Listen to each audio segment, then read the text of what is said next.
All right, good morning. It's the day after Easter, and as I continue on this journey, it looks like projects have made it to the list. So, this is the current state of my garden. These are all of my blueberry bushes with the azaleas to help attract the bees for the pollination.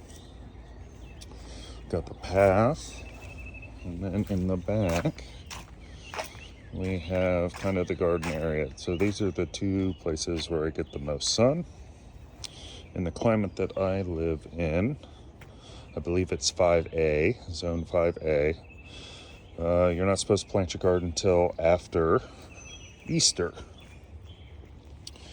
And it's been multiple years since I've been super active in my garden, as you can tell by the current state of said garden. But I've been blessed to be given stewardship over an acre of land.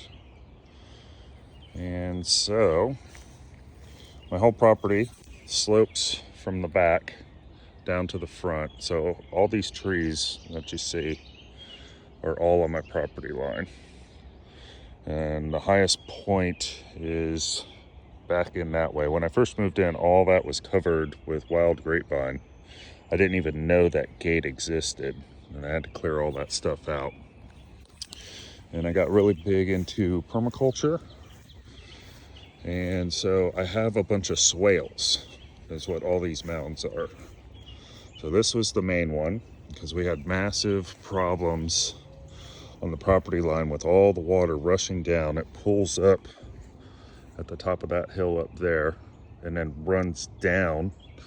I don't know if I can zoom in close enough to see, but that's a rock pile where the water would pour down so I would stop erosion. I would pull in that, and then on heavy rains there's a trench underneath that's currently filled with all the leaf litter from the fall, but that's lower, and then this is higher.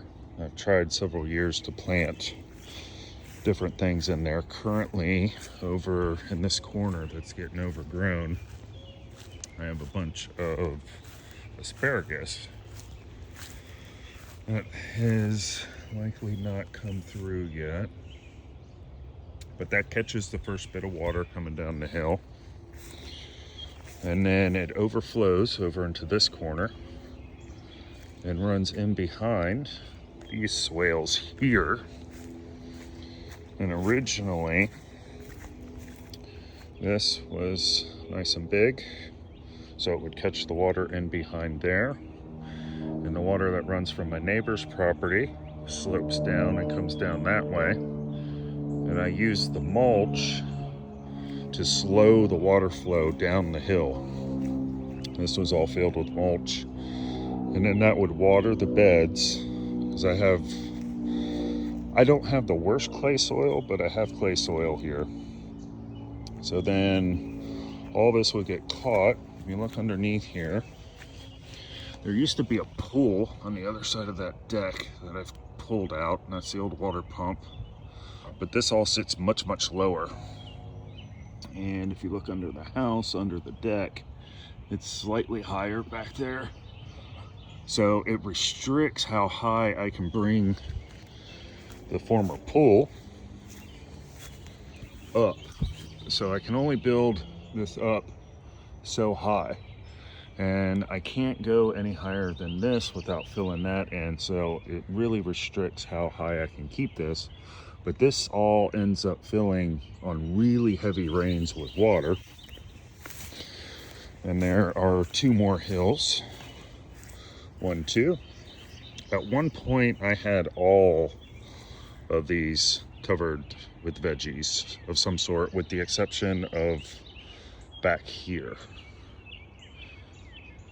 I've done everything from sunflowers, peppers, onions. I don't do very well with onions. I had peanuts in here one year that I tried to plant. But all this works to keep the nutrients on the property. and it works in stages so that it slows the growth. And so this is a massive endeavor. It took me 3 years to build all this. And then over the last probably 6 years now, it's kind of, well, you see it.